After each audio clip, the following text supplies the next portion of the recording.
سلام، وخت مو په خیر. په دې مرکه کې غواړو په هیواد او پلازمینه کابل کې پر امنیتي وضعیت د کورنیو چارو وزارت په ځینو اداراتو کې د بدلونونو په اړه او په ټوله کې د هیواد په ځینو ښارونو کې د قرنطین د تطبیق په اړه او د پولیسو د همکارۍ په اړه خبرې وکړو. دا چې د کورونا د ویروس د خپرېدو سره سره په ځینو ښارونو کې له کابل ځینې جنایي پیښې هم رامنځته شوي دي. ښاریان او ځینې اوسیدونکي دغه اندېښنې لري چې ګواکې پولیس به په نورو دندو وظایفو مصروف شي او جنایي جرمونه به لا هم پسې زیات شي. دا چې د کورنیو چارو وزارت او په ټوله کې پولیس څه تابعیت لري، په دې مرکه کې ښاغلي طارق آریان چې د کورنیو چارو وزارت ویان دی دوی ته مو بلنه ورکړې ده. آریان صاحب بسیار تشکر که وقت دادین. سلام خدمت شما و خدمت بیننده‌های خوب تلویزیون شمشاد. تشکر. آریان صاحب، بعد از اینکه ویروس کرونا شیوع پیدا کرد در افغانستان، بیشتر شهروندان کشور و باشندگان کابل نگرانی دارند که پلیس در وظایف دیگه مصروف میشن و امکان داره جرایم جنایی بیشتر شود. پلیس چقدر متحد است و وزارت امور داخله در کل رهبری وزارت چقدر مصمم است تا قبل از اینکه مشکلات بیشتر شود اونا تدابیر داشته باشند و نگذارند که مجرمین دوباره فعالیت آغاز بکنند؟ بله، وضعیت کنونی که در افغانستان جریان داره در اکثر ولایات ما و شما، ولایات زون به شمول پایتخت، ولایت هرات، کندهار، بلخ، ننگرهار و چندین ولایت دیگه که وضعیت انتشار شیوع کرونا متاسفانه وجود داره، به ویژه در دو ولایت که زیادتر است مثل هرات و پایتخت که کابل است. پلیس در این جبهه کرونا نهایت مصروف شده. خب در چند جبهه دیگه هم شما میفهمین که مصروف است. جنگ تحمیلی که سر مردم افغانستان آمده، مسئله تأمین امن و نظم عامه است، مبارزه با جرایم است، با گروه سازمان یافته است، با شبکه‌های جرمی است و در این حال در جبهه تازه‌ای که کرونا آمده با تاسف فشار زیادتر سر پلیس ما است، چون نزدیکترین بخش حکومتی که با مردم بسیار نزدیک کار میکنه و به تماس از پلیس ما است که در رخصتی، در رسمیات، شب روز در خدمت مردم است. هرچند در این بخش ما بر پلیس خود تدابیر ویژه و خاص گرفتیم که با توجه به خطر کرونا پلیس ما بر ما مهم است که مسئول بانه و تدابیر ویژه خود داریم در این بخش که ما میخوایم با استفاده از فرصت یادآوری کنم که هم اطمینان برای مردم ما باشه و هم اطمینان بر نیروی امنیتی ما. ما در کابل شفاخانه 100 بستر تدارک دیدیم، در چندین ولایت شفاخانه های 50 بستره را و بیشتر از او را تدارک دیدیم در سطح زون ها.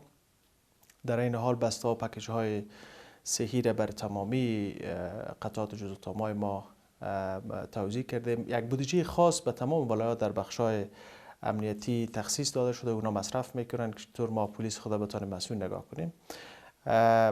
در قسمت دوم پرسشتان که بحث جرایم است، در بحث جرایم در 15 روز اگر ما به شما به صورت مقایسوی موضوعات جرایم مطرح بکنم، ما کاهش جرایم داشتیم در سراسر افغانستان.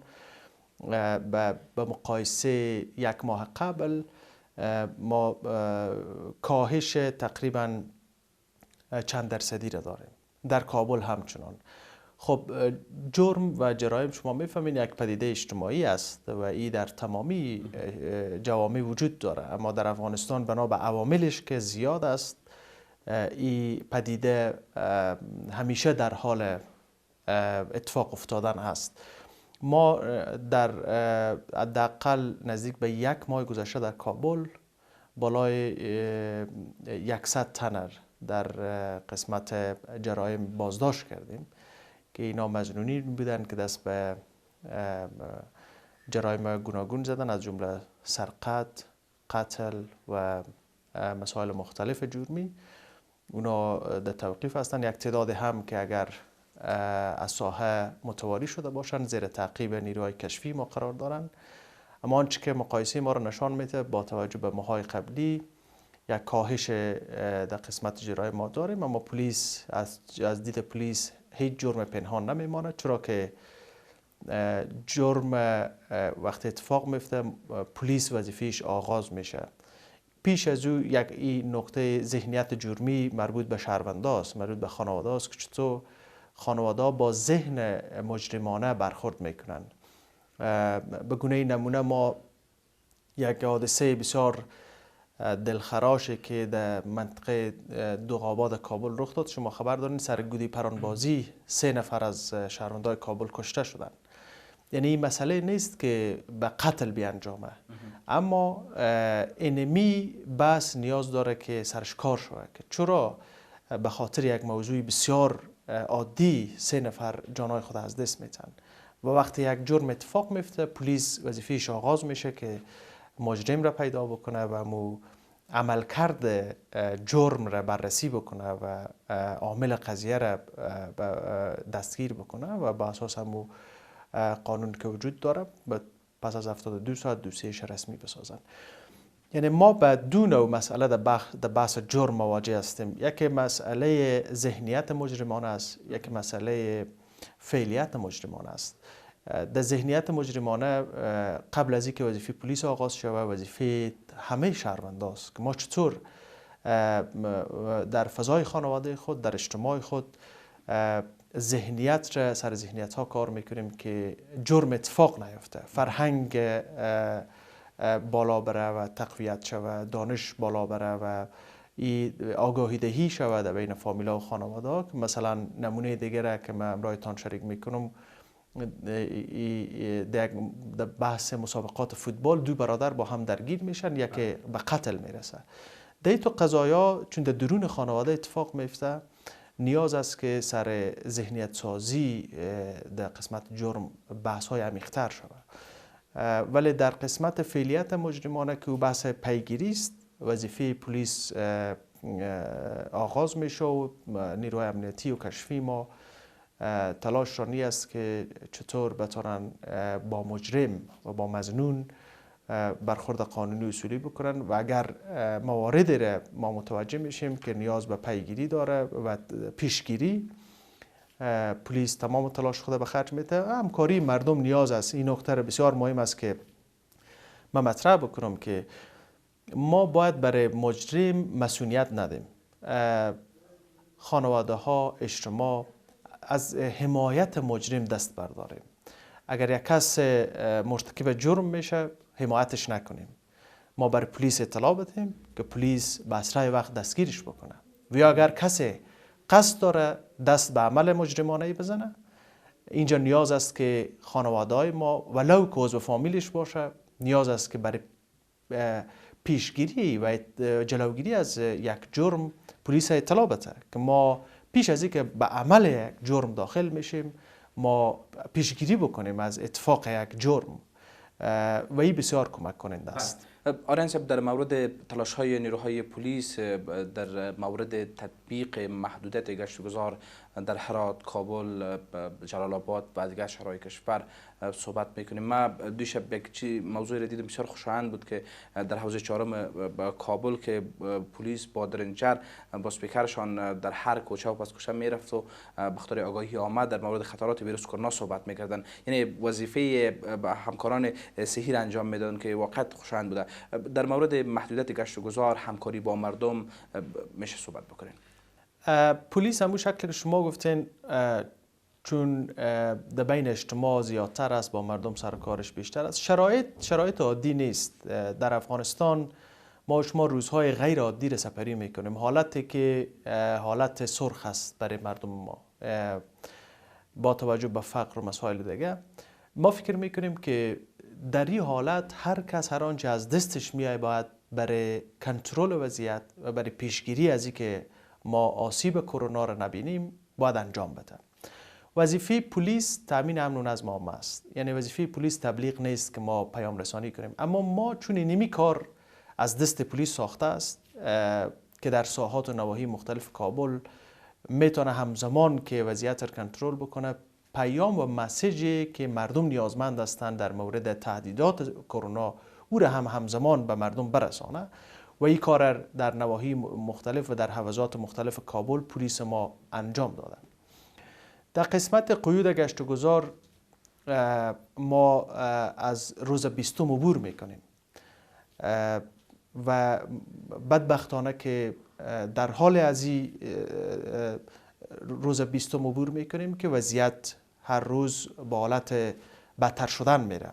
شما اگر در 24 ساعت گذشته آمار مصاب شدگان رو ببینین، کابل به گرید A میایه. یعنی به این معنا نه تنها کابل، هرات همچنان و سایر ولایات که هر روز آمار ثبت داریم ما، نیاز است که یک بسیج ملی، یک ندای ملی در کنار از که پلیس و نیروهای امنیتی ما شامل قضیه هستند، وزارت محترم صحت عامه، رسانه‌های محترم ما، دکتر صاحبای ما به عنوان سربازای خط نخست مبارزه با کرونا، در این قسمت شهروندای عادی هم نقش اساسی دارند. اگر قیود گشت و گذار مراعات نشه و اگر تجمعات صورت بگیره، اگر ما مثل روزهای عادی خواسته باشیم به اجتماعات اشتراک بکنیم، عروسی بپا بکنیم، برگزار کنیم، مسابقات ورزشی برگزار بکنیم، کلپا باز باشه یا جایی که در اجتماعات است، قطعاً در خطر کلان و فاجعه انسانی قرار میگیریم. فرمولی که در کشورهای که کرونا را تجربه میکنن نشان میده که موفقیت بر جلوگیری از انتشار کرونا در بین اجتماع و کشورهایشان وضع قیود گشت و گذار بوده. ووهان چین شما به عنوان خاستگاه ویروس کرونا ببینید که شدیداً قیود گشت و گذار سر شهروندانشان تطبیق شد. در برخی از کشورها تا فرمول برخورد پلیس بسیار خشن و مبتنی بر خشونت بوده.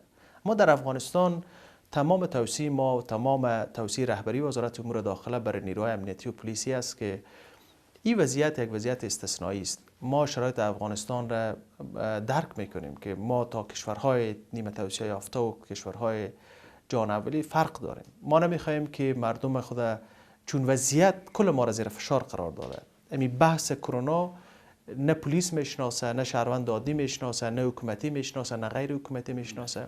یک تهدید بشری است. بنابراین به این تهدید بشری نیاز است که یک بسیج ملی به وجود بیاید، شهروندان نقش خود ادا بکنن، در صورتی که نیاز نیست در خانه‌های خود بانند که کنترل شود.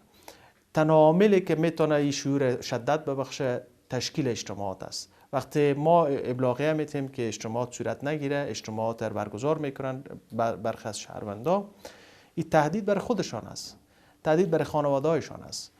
بنابراین نیاز است که در این قسمت امرای پلیس همکاری شود. ما تمام تلاش ما تا حال به این بوده که فیصله های کلانی که در سطح کابینه و در سطح کمیته استقرار صورت گرفته، پلیس به عنوان تنفیذ کننده قانون، به عنوان مجری قانون به فیصله ها عمل کرده و هنوز هم ما در شرایط قیود گشت و گذار قرار داریم و انتظار ما از تمامی شهروندا هم در کابل و هم در ولایاتی که اونجا قیود گشت و گذار تطبیق میشه ای است که تصمیم بین دو نقص ما قرار گرفتیم. یک نقصی است که ما کار خودم از دست میتیم، فقر هم است، گرسنگی هم است، ممکن ما یک شب گرسنه بخوابیم اما خوب است صحتمند بخوابیم.